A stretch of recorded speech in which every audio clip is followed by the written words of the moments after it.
انسان کو دکھ بھی آتے ہیں، بیماریاں بھی آتی ہیں، اپنوں بیگانوں کی طرف سے اس کو تلخیوں کا بھی سامنا کرنا پڑتا ہے۔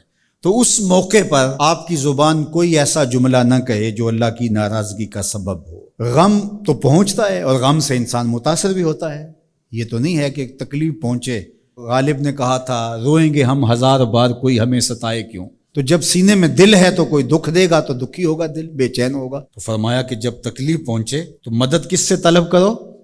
صبر سے، کہ اللہ مجھے توفیق صبر دے۔ روایت ہے کہ سلمان رضی اللہ تعالی عنہ حاضر ہوئے اور ان کے چہرے کے اوپر کوئی ایسے آثار تھے کہ جس طرح بہت بڑی پریشانی ہو۔ تو ان کو کہا کہ تمہارا جو دکھ ہے وہ اس کو کہو جو دکھ کا مداوع کر سکتا ہے، غم اسے کہو جو غم خار ہو، جو غم خار ہی نہ ہو اسے غم کہنے کا فائدہ۔ بعض اوقات لوگ خام خواہ بے چین ہوتے کہ میرے کو پوچھے تمہیں کیا ہے، چہرے کے اوپر جو ہے وہ خشونت سجائے، چہرے کے اوپر جو ہے وہ اداسی سجائے۔ آپ کو صدمہ پہنچے تو بعض اوقات ٹھیک ہے، انسان بے بس ہو جاتا ہے، اس کے چہرے بشرے سے اس کا ظہور بھی ہوتا ہے، لیکن کچھ ایسی چیزیں جو چھپائی جا سکتی ہیں اس کو چھپائیں۔ ہنس کے پی جا تلخی ایام کو ناصر، غم کے سہنے میں بھی قدرت نے مزہ رکھا ہے۔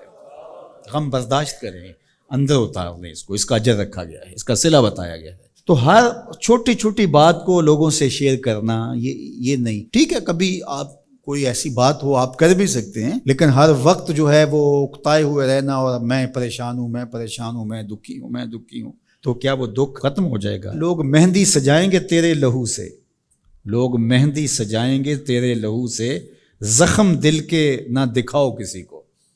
لوگ تو اس سے طرح مذاق بھی اڑائیں گے، اور جب تم ہنستے ہو تو زمانہ تمہارے ساتھ ہنستا ہے، اور جب تم روتے ہو تو زمانہ تمہارے ساتھ نہیں روتا۔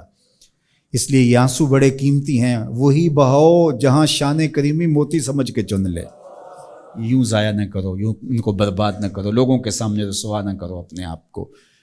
تو صبر کے دامن کو تھامو، ایک تو تلقین یہ کی گئی، اور دوسرا کہا والصلاۃ، اور نماز کے ساتھ اللہ سے مدد طلب کرو۔ حضور علیہ السلام جب بھی کسی مشکل میں مبتلا ہوتے تو حضور نماز کے لیے کھڑے ہو جاتے، اور میں نے خود کئی مرتبہ تجربہ کیا ہے، جب کوئی تکلیف پیدا ہو تو آپ نماز پہ کھڑے ہو جائیں، تکلیف میں تخفیف پیدا ہو جاتی ہے۔ اور بدر سے سخت دن کیا ہو سکتا تھا جب کافر پورے لاؤ لشکر کے ساتھ آ گئے، اور حضور کے لیے عریش ایک چھپر بنا دیا گیا، اور آقا کہیں وہاں مصلی بچھائے ہیں اور رب کے حضور کھڑے ہیں۔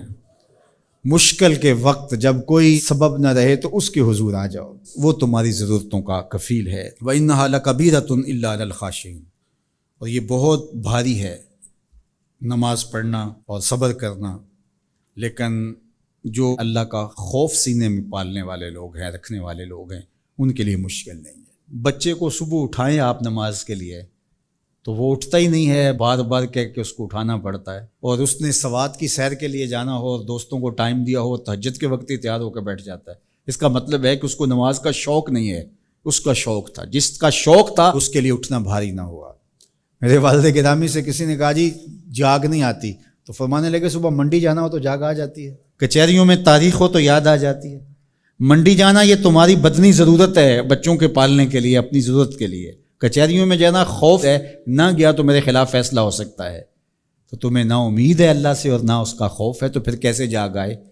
اور کسی نے کہا کہ حضور نماز پڑھنا چاہتا ہوں، جاگ نہیں آتی۔ اللہ اکبر، کہنے لگے ارادہ اگر پکا ہو تو نیند نہیں آتی، بار بار اٹھ کے ٹائم دیکھتے ہیں وقت تو نہ گزر جائے۔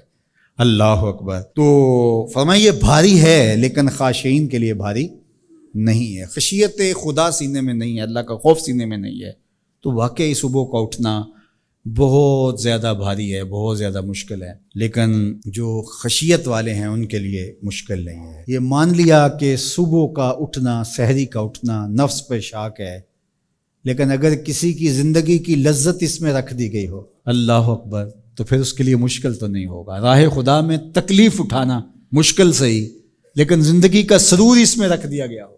وہ مزہ دیا تڑپ نے میری آرزو ہے یا رب، میرے دونوں پہلوؤں میں دل بے قرار ہوتا۔